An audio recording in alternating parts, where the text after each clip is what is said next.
अस्सलामुअलैकुम, नजम सेठी शो में खुश आमदेद। मैं हूँ सैयद आयशा नाज, मेरे साथ मौजूद है नजम सेठी साहब। अस्सलामुअलैकुम।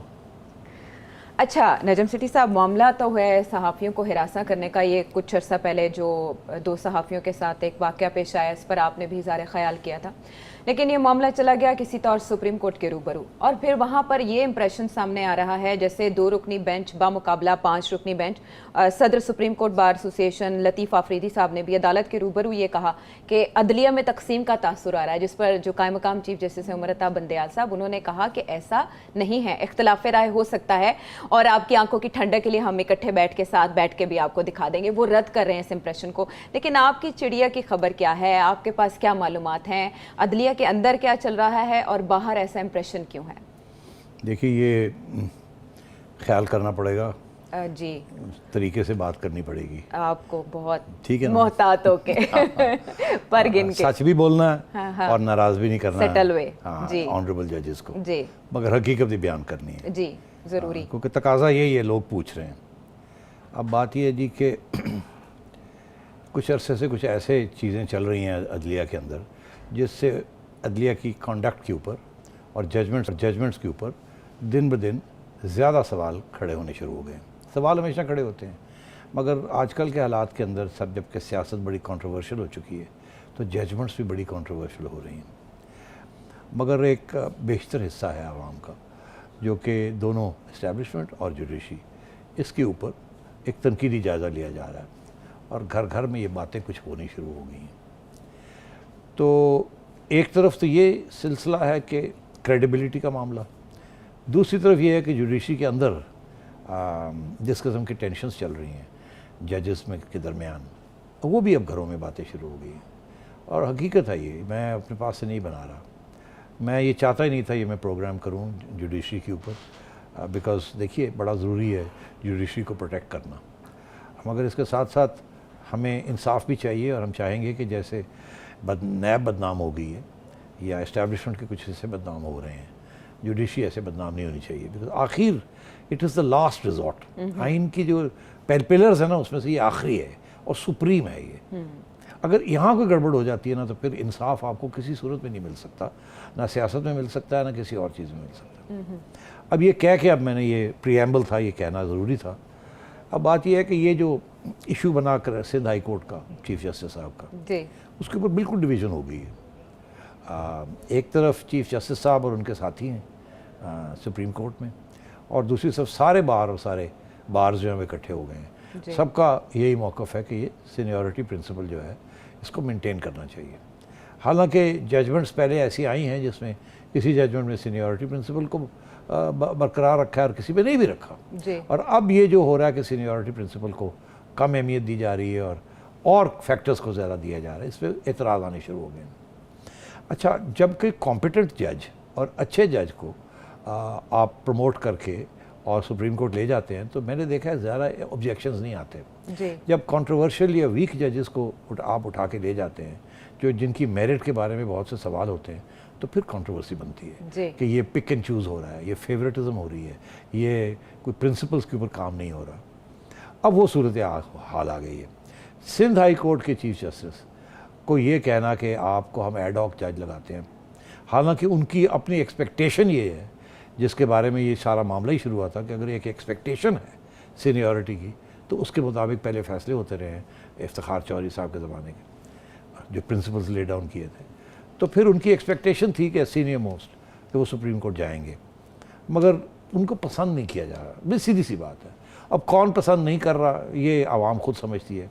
उनके कुछ ऐसे फैसले हैं जिनकी वजह से कुछ लोगों को तकलीफ़ हुई है, और इसलिए Sindh high court chief justice साहब को वो सुप्रीम कोर्ट नहीं ले जाना चाहते, मगर हाई कोर्ट में भी नहीं छोड़ना चाहते उनको।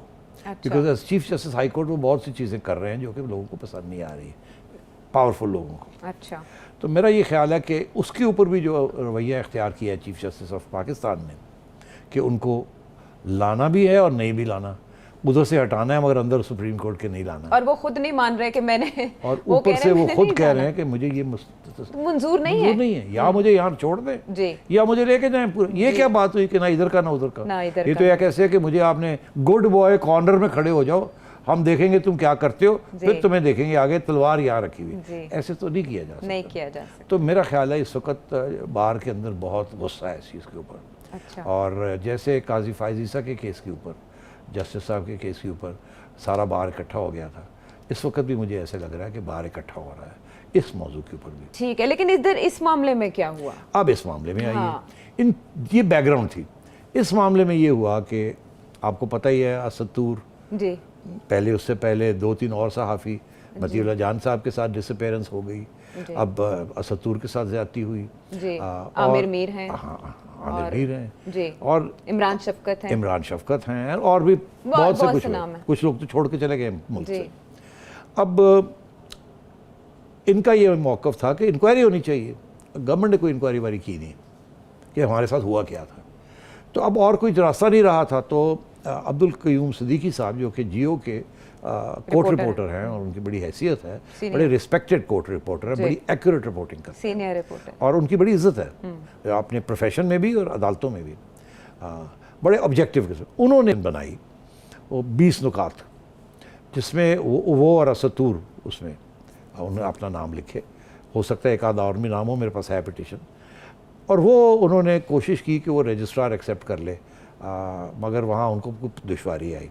अच्छा, सुनवाई नहीं हुई, रजिस्ट्रार के रूबरू वो नहीं उधर हुई। कुछ घास नहीं डाला। तो वो एक अदालत में जहाँ काजी फायज़ ईसा साहब और मधुखेल साहब थे, वो एक अदालत चला रहे थे, तो ये साहब दोनों या 3 हजरात ये वहाँ पहुँच गए और इन्होंने जाके वहाँ कहा कि जी हामिद मीर के साथ ये हुआ, फ़लाने के साथ ये हुआ, फ़लाने के साथ ये हुआ, हमारी बात कोई सुन नहीं रहा है, तो हम आ गए हैं आपके पास, हमारी बात सुन लीजिए। तो जजेस ने कहा भाई आपका तो केस वेस नहीं लगा हुआ, तो आप कैसे आ गए? तो उन्होंने कहा नहीं जी वो सुनने के लिए कोई तैयार नहीं, हम तो इंसाफ लेने आए, कुछ सुन तो लें हमारी बात। तो मेरा ख्याल है वहाँ फिर ऐसे हुआ कि काजी फायज़ ईसा साहब ने ये कहा अच्छा चले 1 सेकंड ये रुक जाएँ, बाकी जो हम कर रहे हैं, क्या मसला है आपका, बताएं क्या मसला है आपका। तो उन्होंने कहा जी ये, उन्होंने कहा कुछ लिखा हुआ है आपने? हाँ लिखा, पढ़ो। तो उन्होंने फिर अपनी पूरी पिटिशन पढ़ के सुना दी।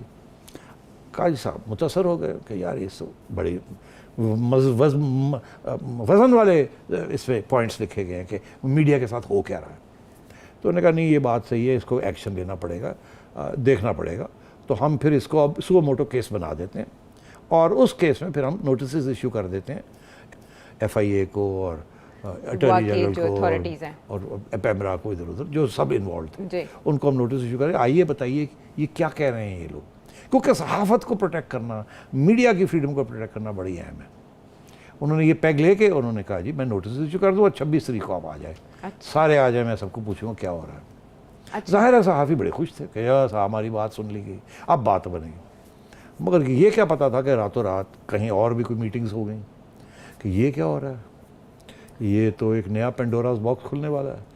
ये सारे इदारे जो है उनको बुला लिया, उनके सरबराहों को उनको बुला लिया और वो जज तो फिर पूछेगा, ये तो वही जज है जिसने पहले भी बड़े कड़वी कड़वी चीज़ें पूछी भी और बोली भी, और अब इससे ये खोल लिया, ये तो और मसला बन जाएगा। हम यहाँ मीडिया को कंट्रोल करने जा रहे हैं, एक नया कानून बनाने जा रहे हैं, हमको धमकियाँ वमकियाँ दे के इस टाइट कर रहे हैं, और ये जो है इनको फिर बुला के पूछ रहे क्या हुआ और अब हमें टाइट किया जाए। अच्छा, लेकिन हमारे पास वक्त बहुत कम है, इसी कहानी पूरी करनी है। हाँ, कहानी पूरी करनी है।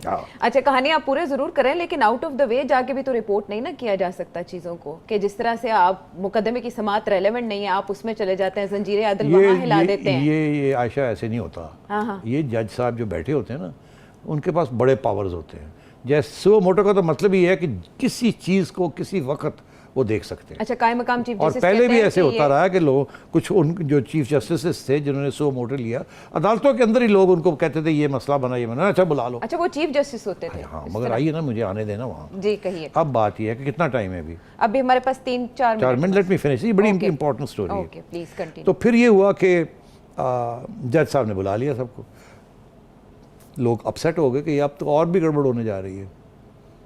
तो फिर एकदम एक acting chief justice Umar Ata Bandial साहब, उन्होंने फ़ौरन एक बेंच तश्कील कर दिया 5 रुकन जजेस का, और उन्होंने ऑर्डर इशू किया कि हमें एहसास है इस बात का कि मीडिया के जो मसाइल हैं वो बड़े अहम हैं और उनकी तरफ तवज्जो देनी चाहिए, सुनना चाहिए, बिल्कुल सही बात है। मगर इसके बेशतर कि हम वो चीज़ को देखें, ये जो 2 मेंबर बेंच है इससे जो सुओ मोटो नोटिस लिया है, हम इस इशू को देखना चाहते हैं कि इनका हक भी था, क्या ये सुओ मोटो नोटिस ले भी सकते हैं कि नहीं, या कि ये सुओ मोटो नोटिस जो है ये सुप्रीम कोर्ट के चीफ जस्टिस सिर्फ ले सकते हैं, उनका प्रेरोगेटिव है, वही ले सकते हैं और कोई नहीं ले सकता, या फिर एक्टिंग चीफ जस्टिस ले सकते हैं जी, जो कि पहले होता रहा है। तो ये कैसे हो गया कि एक जज ने या एक बेंच ने खुद ही सुओ मोटो नोटिस ले लिया? ये तो नहीं होगा कि इसके बाद हर बेंच उठ के शुरू हो जाएगा ये हमारा तो ख्याल था कि ये चीफ जस्टिस साहब का ये इख्तियार। और इस वीक उनका बेंच भी नहीं था, उनका बेंच भी नहीं था, तो इसलिए उन्होंने कहा जी हम पहले इस इशू को एग्जामिन करेंगे, इसको मसले को हल करते हैं, क्या ये हो भी सकता है कि नहीं हो सकता, ताकि ये अनारकी ना फैल जाए। अच्छा। हर बंदा हर जज उठ के कहे जी फिर तो मेरी मर्जी, हाँ तो सुओ मोटो तो उन्होंने ये कह के, तो उन्होंने ये जो ऑर्डर था काजी फायजीसा साहब का कि 26 तारीख को हियरिंग होगी और सबको बुलाया था, उन्होंने उसको सस्पेंड कर दिया, कहा उस ऑर्डर को हम इन अबेंस रखते हैं जब तक हम इस इशू को पहले फैसला नहीं कर लेते कि इन्होंने जो बुलावा है ये कर भी सकते थे कि नहीं कर सकते थे, या करना चाहिए था या नहीं करना चाहिए था। ये एक कानूनी इशू है, पहले हम उसको कर लें फिर इधर आएंगे कि ये कर सकते हैं, या अगर कर सकते हैं तो करें, नहीं कर सकते तो नहीं कर सकते।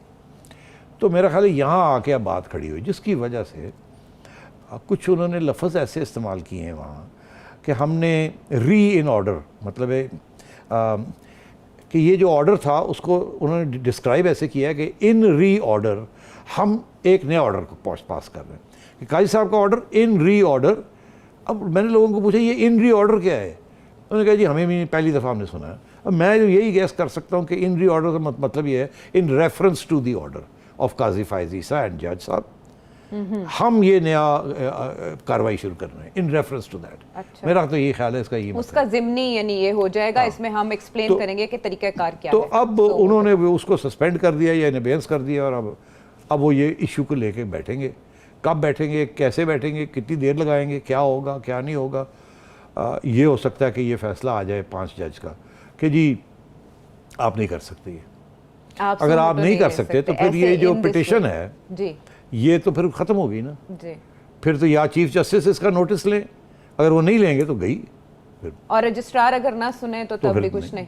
अच्छा, लेकिन अब जब ब्रेक पर जाने से पहले अगर आपने जो फरमाया था कि सिचुएशन जुडिशरी में भी ऐसी चल रही है और जर्नलिस्ट के लिए भी आगे प्रॉब्लम्स आ रही हैं और इसको ऑपोजिशन कैश कराने की कोशिश करेगी आने वाले दिनों में, आपको लगता है कि मामला उधर जा रहा है? देखिए, मैं सुन रहा था कुछ वकला हज़रात को ये सिंध हाई कोर्ट के इशू के ऊपर बड़ी सख्त ज़ुबान इस्तेमाल हो रही है। ऑनेस्टली मैंने आज तक ये सुना नहीं था कि किसी ऑनरेबल हाई कोर्ट या सुप्रीम कोर्ट के जज को ये कहा जाए कि instead of the honourable Ayesha, justice Ayesha, आपको मैंने बना दिया, चले आयशा मलिक मैं अभी आपका द ऑनरेबल आयशा नाज, अब वो कह रहे हैं ये आयशा। हाँ। अब एक ऑनरेबल जज को फर्स्ट नेम ये आयशा क्या कर रही है, ये गलत कहा रही है, मतलब ये चीज़ यहाँ तक आ गई नौबत। डिग्निटी। दूसरी चीज़ ये कि पोडियम के ऊपर खड़े होकर office bearers of law associations of bars वो ये कह रहे हैं कि हम ये कर देंगे, हम वो कर देंगे, हम ये कर देंगे, वो कर देंगे। मतलब है कि अगर ये तौहीन नहीं है अदलिया की तो फिर तौहीन का मतलब ही कुछ नहीं रहेगा। मगर बात यह है कि ये वो लोग कर रहे हैं जो सबसे बिगेस्ट डिफेंडर्स ऑफ जुडिशरी रहे हैं। अदलिया बहाली तहरीक देखी हमने, अफरीदी साहब उनके साथ खड़े थे, हामिद खान साहब, बड़ी इनकी हैसियत है, अली अहमद कुर्द साहब, हाँ कुर्द साहब, बड़ी हैसियत है। मगर जो जिस गुस्से में वो बातें कर रहे हैं, मैं समझता हूँ इसका बहुत वाइड स्प्रेड और सिंपथी है लोगों में। यंग लॉयर्स जो है वो कहते हैं ये सही कह रहे हैं, ये लीडर्स हैं हमारे, ये सही कह रहे हैं। मैं ये समझता हूँ ये क्लैश बन सकता है मोमेंटम अगर सुपीरियर जुडिशरी इसको इग्नोर करती है और जुडिशरी के अंदर कुछ जाती है, जो कि नज़र आ रहा है ना अब कि मतलब 3-4 जजेस ऐसे हैं जो कि मेजॉरिटी डिसीजंस को नहीं एक्सेप्ट करते और अपनी डिसेंटिंग ओपिनियन भी दे देते हैं। और इसीलिए वो काजी फायजीसा के केस के अंदर आपने देखा 4-6-6-4 हो गया, so on and so fourth. तो ये चीज़ें जुडिशरी के लिए अच्छी नहीं हैं। और इस वक्त मैं ये समझूंगा कि सुप्रीम कोर्ट एक मैग्नीफाइंग ग्लास के साथ उसको देखा जा रहा है और एक चीफ जस्टिस जाने वाला है, एक नया चीफ जस्टिस आने वाला है। जो जा रहा है उसके ऊपर तो आप देखिएगा जैसे पहले 2 गए हैं, इनके ऊपर भी बड़ी तनकीद आएगी, ये मैं लिख के दे रहा हूँ आपको। अच्छा। अभी तो ख्याल किया जा रहा है मगर आएगी। को मैं सुनता हूँ ना तो मैं हैरान हो जाता हूँ कैसी बातें हो रही हैं। और जो इस आने वाले हैं अगर वो सही तरीके से कंडक्ट नहीं करेंगे अपने आप को और इसी माहौल में ऐसे ही चलेंगे जिससे लगेगा कि अंडर प्रेशर काम कर रहे हैं और इंसाफ नहीं मिल रहा या इंसाफ दिया जा रहा है कहीं और, तो वो भी उनके ऊपर भी उसी किस्म की तनकीद आएगी। और ये मैं आपको लिख दूँ, ये तारीख जब लिखी जाती है ना तो जजेस तारीख नहीं लिखते, उनके फैसले लिखते हैं। वो सिर्फ फैसले लिखते हैं, तारीख हम लिखते हैं जी, रिपोर्टिंग हम करते हैं। ठीक है, कौन कहाँ खड़ा था तारीख के उस मोड़ पे और किसने क्या कहा और क्यों कहा। आज तक मीडिया और एकेडमिक्स जो है जस्टिस मोहम्मद मुनीर की बात करते हैं कि he was the first one जिसने मार्शल लॉ को लेजिटिमेट बनाया, प्रोटेक्ट किया और किया, उनको माफ़ नहीं किया। यहाँ तक कि जब वो फौत होने लगे तो फौत होने से पहले जस्टिस मुनीर साहब ने एक किताब लिखी फ्रॉम जिना टू ज़िया, जिसमें उन्होंने कहा कि मेरे से बहुत बड़ी गलती हो गई और मैंने ये जो किया था काम ठीक नहीं किया था। तो इसी तरीके के साथ जस्टिस नसीम हसन शाह फौत होने से पहले वो कह गए कि मैंने जो फैसला किया था जुल्फ़िकार अली भुट्टो साहब की साइन किया था डेथ वारंट, वो हमारे ऊपर प्रेशर था, हम क्या करते। तो ऐसे बातें आती हैं। तो इफ्तिखार चौधरी साहब के बारे में, इफ्तिखार चौधरी साहब के बारे में भी तनकीद होगी, हो रही है और लिखा भी जाएगा। और मैं ये समझता हूँ कि आजकल जिस किस्म के हालात बन रहे हैं इसके बारे में भी लिखा जाएगा। इसलिए मैं ये कह रहा हूँ अगर ये इदारा कंट्रोवर्शियल हो गया जिस तरीके से ये हो रहा है तो पाकिस्तान के लिए फिर कुछ नहीं रह जाएगा। ब्रेक का कहा जा रहा है, ब्रेक का, तो ब्रेक के बाद जब हम वापस आएंगे तो इसी मामले पर थोड़ी सी बात करके आगे बढ़ जाएंगे।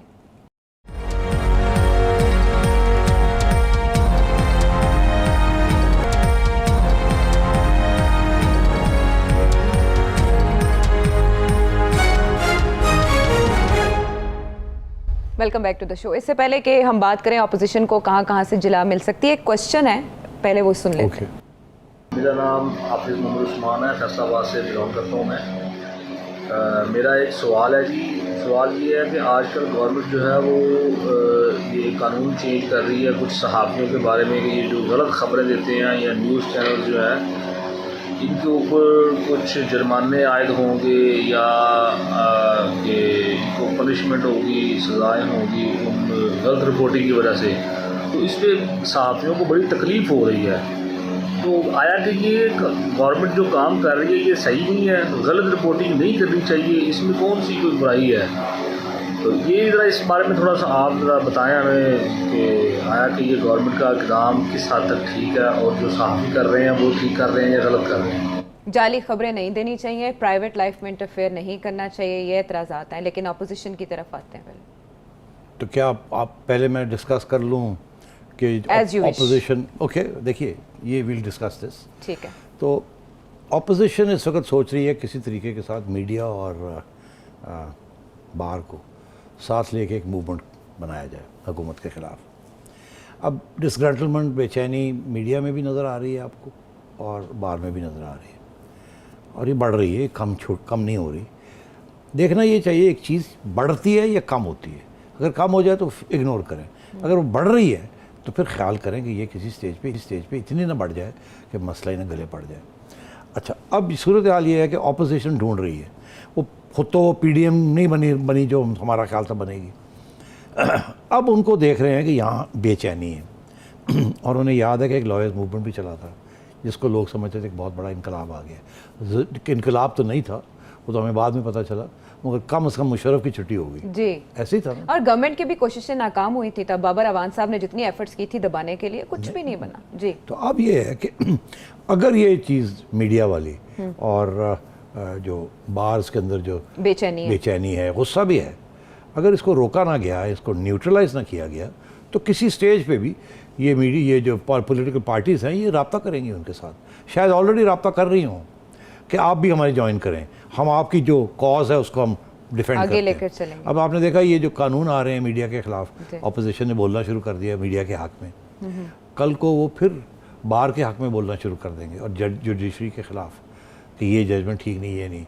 अगर बार के अंदर लोग खड़े होके वो जो प्रोटोकॉल है दी ऑनरेबल जजेस का कि कैसे उनसे ख़िताब करना है, अगर वो ना हुआ, ये भी शुरू हो गया तो क्या होगा?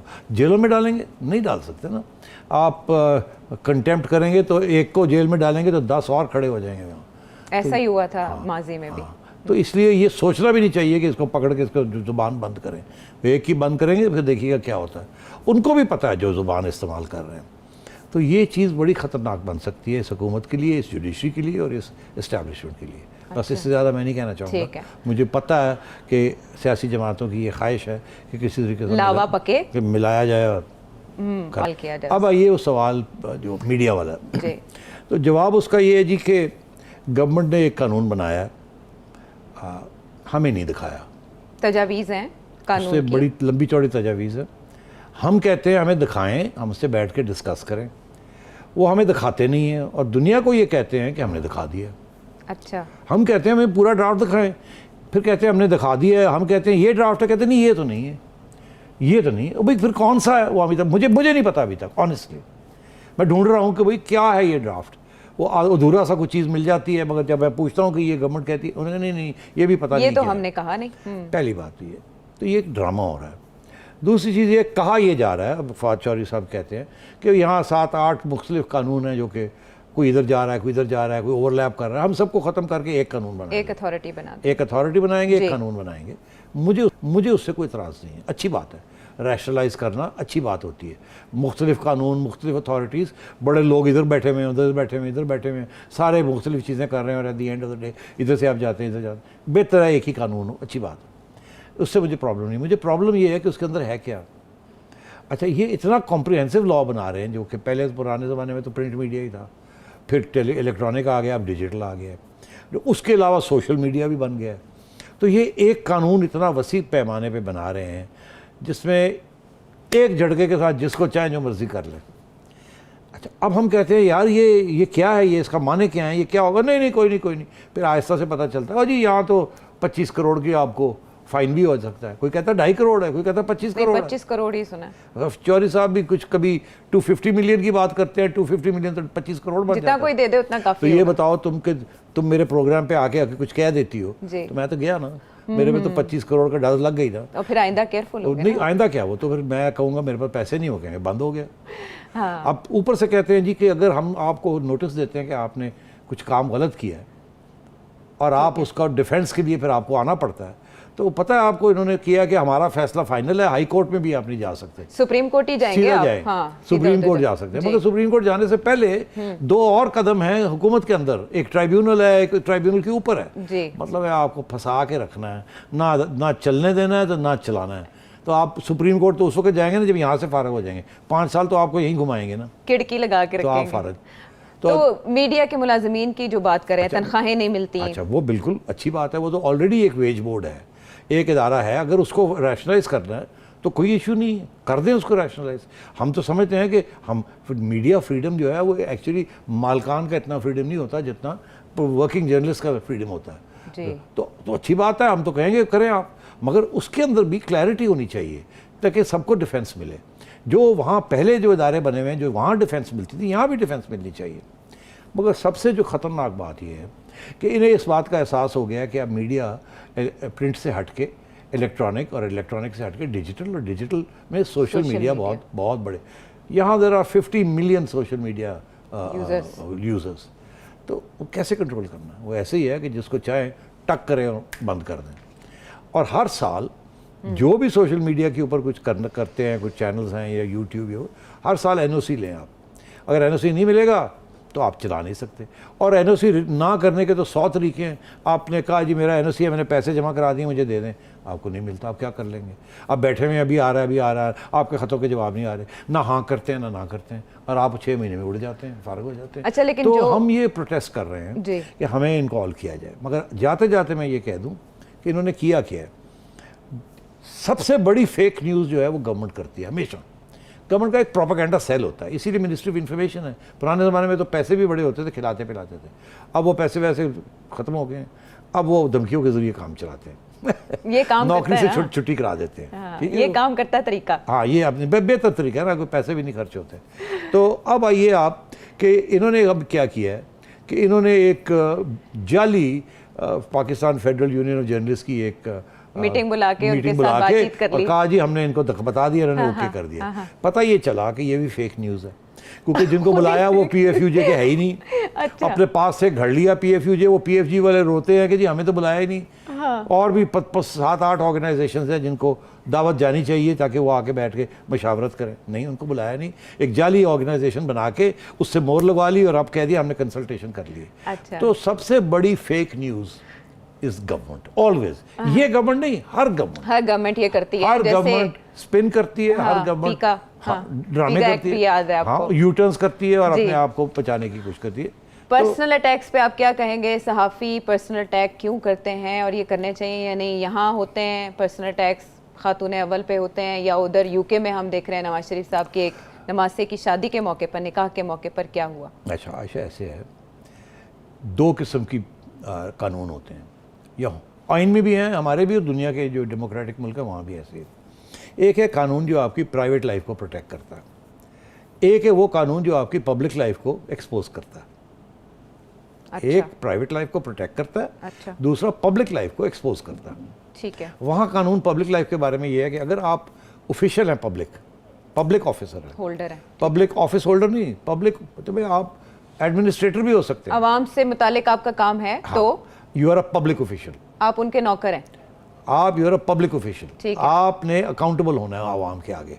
पब्लिक इंटेलेक्चुअल, पब्लिक जो पब्लिक सर्वेंट है, वो पॉलिटिशियन हो, ऑफिस होल्डर हो, जो भी है, उसकी जो भी ज़िंदगी है वो पब्लिक की ज़िंदगी है। अगर उसमें कोई वो कोताही होती है या कानून की तोड़ता है तो वो उसे सज़ा मिलती है। अच्छा, उसमें ये होता है कि एक पब्लिक ऑफिशियल जो है उसकी एक प्राइवेट लाइफ भी होती है, ठीक है, एक पब्लिक लाइफ होती है।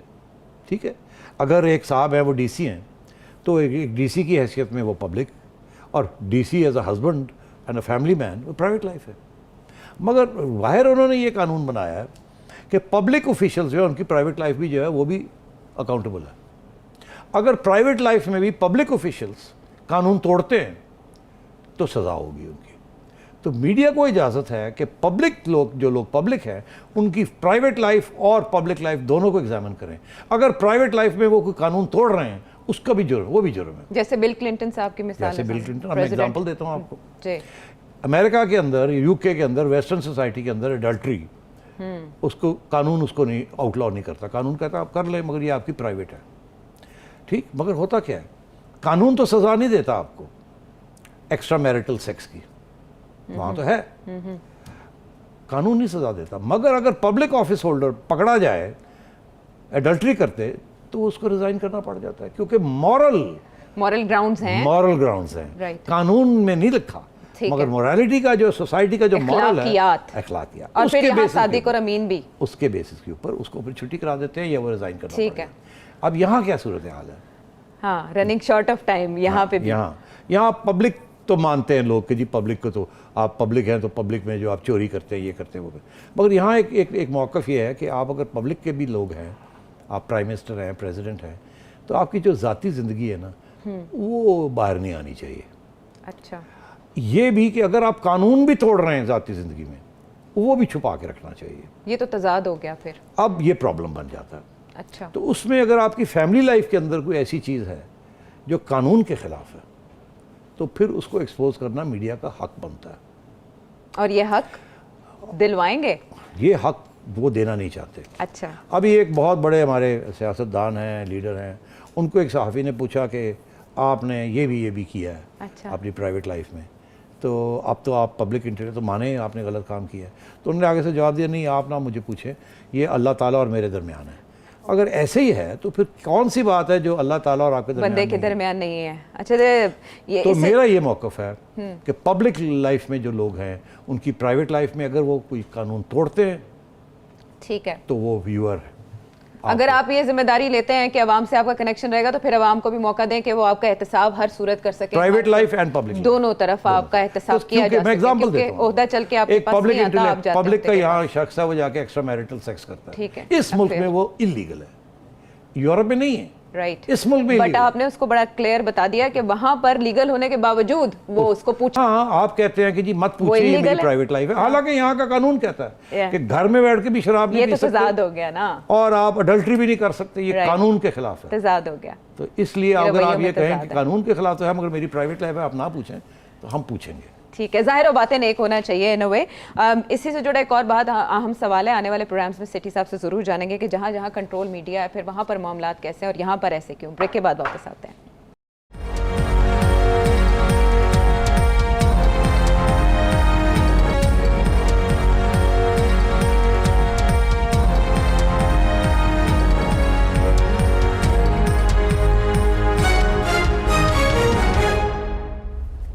Welcome back. और अब आपके सवाल और सेठी साहब के जवाब। सलाम शेरी साहब। शेरी साहब, खान साहब को वोट इसलिए दिया था कि घर मिलेंगे, नौकरियां मिलेंगी, लेकिन उल्ट हुआ, घर छीन गए, नौकरियां ख़त्म हो गई। शेरी साहब, मैं आपको सुन रहा था कि खान साहब अगली बारी खान साहब की फिर तैयारी, ये अगले इलेक्शन में क्या बेचेंगे, क्योंकि वर्कर तो बहुत मायूस फिर रहा है, हालात ऐसे हैं कि कोई और भी नज़र नहीं आ रहा। तो क्या सियासी निज़ाम की मायूसी हमें सदारती निज़ाम की तरफ ले जाएगी? बहुत खतरनाक इंटरेस्टिंग। इशारा, सदारती निज़ाम आ उन्होंने दो सकता है। चीज़ों को इकट्ठा कर दिया है। जी। एक ये कि क्या बेचेंगे मतलब आवाम के लिए, और क्या सदारती निज़ाम उसमें डाल के उसके ज़रिए बेचेंगे या उधर ले जाएंगे आपको।